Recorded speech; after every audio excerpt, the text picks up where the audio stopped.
بستی والوں کا واقعہ بیان کیا جا رہا ہے. ایک بستی تھی بحر قلزم کے کنارے. اس بحر قلزم کے کنارے ایک بستی تھی. اس بستی کا نام تھا ایلا. اے الف یہ لام لٹکا ہوا ہے, ایلا. اس بستی کی طرف یہ قانون دیا گیا تھا بستی والوں کو کہ پورے ہفتے تم اللہ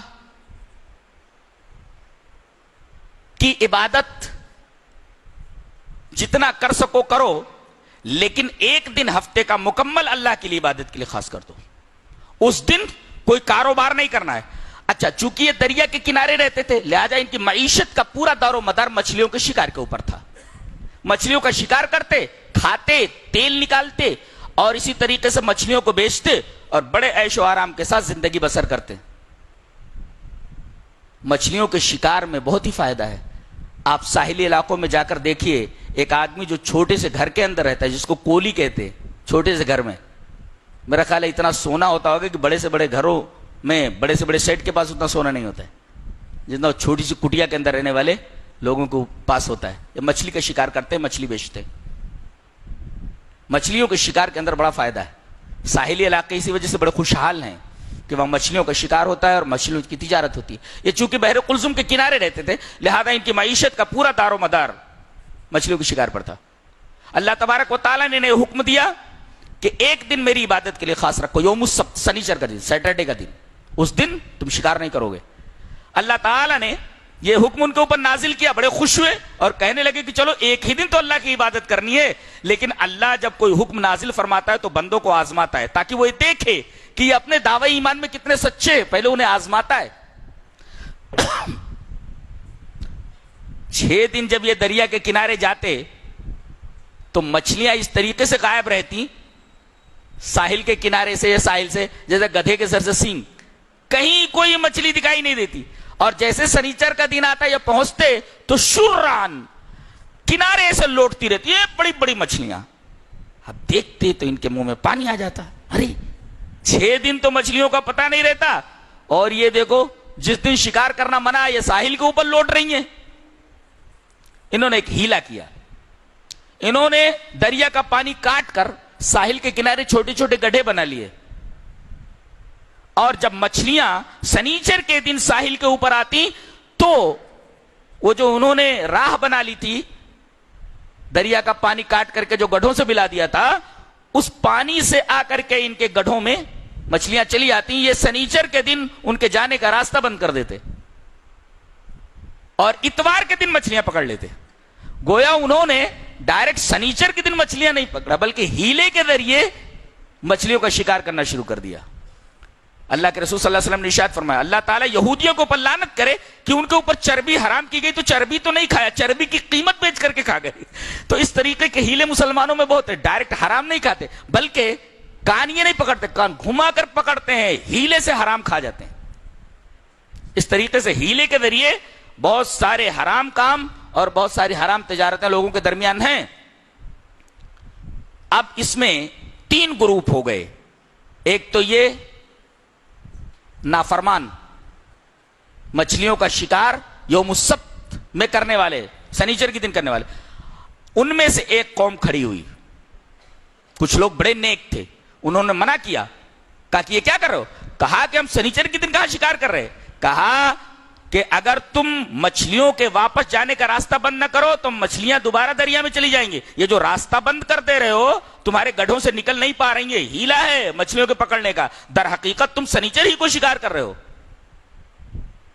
یہ ہیلا ہے اور رک جاؤ اس سے. تو ایک طبقہ, ایک گروہ مکمل انہیں سمجھاتا رہا اور ایک گروہ سمجھا کر کے تھک گیا, چپ چاپ بیٹھ گیا, بلکہ ان لوگوں سے کہنے لگا وَإِذْ قَالَتْ أُمَّةٌ مِّنْهُمْ لِمَ تَعِظُونَ قَوْمًا اللَّهُ مُهْلِكُهُمْ أَوْ مُعَذِّبُهُمْ عَذَابًا شَدِيدًا. ارے ان کے پیچھے کیوں مغزماری کر رہے ہو؟ ان کو اللہ تبارک و تعالیٰ عذاب دینے والا ہے یا ان کو ہلاک کرنے والا ہے, کیوں ان کو سمجھا رہے ہو؟ ہم لوگ تو سمجھا کر تھک گئے. قَالُوا مَعْذِرَةً إِلَىٰ رَبِّكُمْ, 2 وجہوں سے, تاکہ ہو سکتا ہے کہ یہ سدھر جائیں اور ہو سکتا ہے کہ اللہ تبارک و تعالیٰ کل قیامت کے دن پوچھ لے کہ تھوڑے دنوں تک سمجھا کر کے بیٹھ کیوں گئے, آخر تک کیوں نہیں سمجھاتے رہے, لہذا ہم برابر ان کو سمجھا رہے ہیں. تو وہ جو تیسرا گروہ تھا وہ کہنے لگا سمجھاتے رہو، ہم لوگ تو سمجھا سمجھا کر تھک گئے۔ اللہ تبارک و تعالیٰ نے ارشاد فرمایا کہ جب یہ لوگ اپنی حرکتوں سے باز نہیں آئے، فلما عتوا عما نهوا عنه قلنا لهم كونوا قردة خاسئين، جب جس چیز سے ان کو منع کیا گیا تھا نہیں مانے، کرتے رہے، تو ہم نے ان سے کہا ذلیل بندر بن جاؤ۔ رات میں سب لوگ سوئے، تینوں گروہ، ایک منع کرنے والا، ایک نافرمانی کرنے والا گروہ، اور ایک جو ان نافرمانوں کو روکتے روکتے تھک گیا تھا اور چپ چاپ بیٹھ گیا تھا۔ تینوں جب سو گئے، صبح جب اٹھے عبادت کے لیے تو دیکھا کہ یہ لوگ جال لے کر کے مچھلی کا شکار کرنے اپنے دروازوں سے باہر نہیں نکل رہے ہیں، ان کے دروازے بند ہیں۔ یہ تو خلاف معمول اور نہ ہونے والی ایک چیز تھی۔ جب یہ دروازوں کے پاس گئے تو اندر سے خوں خوں کی آوازیں آنے رہی تھی۔ دروازے جب توڑے گئے تو انسانوں کے بجائے وہاں سے بندر نکل رہے تھے، سور نکل رہے تھے۔ اللہ تبارک و تعالیٰ نے ان کو بندر اور سور بنا دیا۔ جس طریقے سے انہوں نے اللہ کے حکم کے اندر ہیلے کر کے اس کا چہرہ بگاڑ دیا تھا، ایسے اللہ تعالیٰ نے ان کا چہرہ بگاڑ دیا۔ جو اللہ کے قانون کا چہرہ بگاڑتا ہے، اللہ تبارک و تعالیٰ اس کے چہرے بگاڑ دیتا ہے۔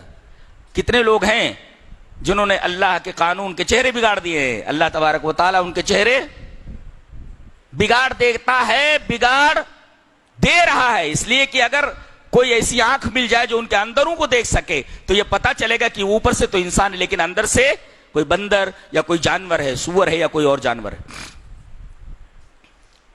عذاب آیا تو کتنے لوگ اس عذاب کی لپیٹ میں آئے؟ تینوں گروہ نہیں، جو روک رہا تھا اسے بچا لیا گیا۔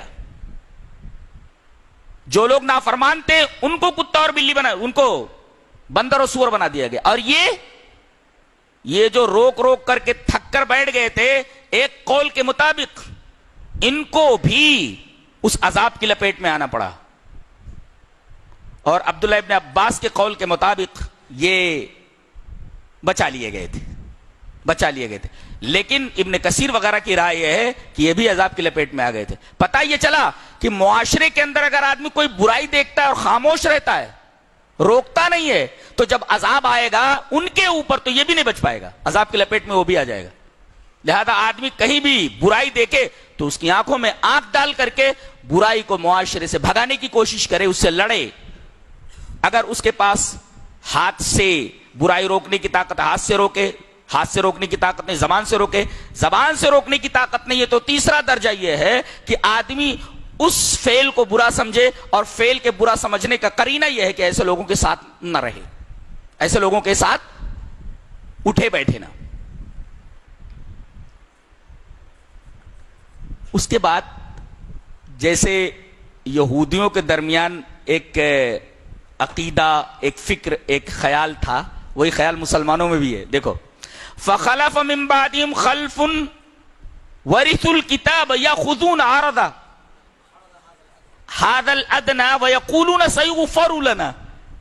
یہ جو قوم سور اور بندر بنا دی گئی، ان کے بعد جو قوم آئی ان کی ناخلف ویسی کی ویسی تھی، جیسے یہ لوگ تھے ان کی اولاد بھی اسی طریقے سے۔ ان کے بعد جو قوم آئی، ان کے بعد جو قوم آئی ان کا وتیرہ یہ تھا کہ دنیا کی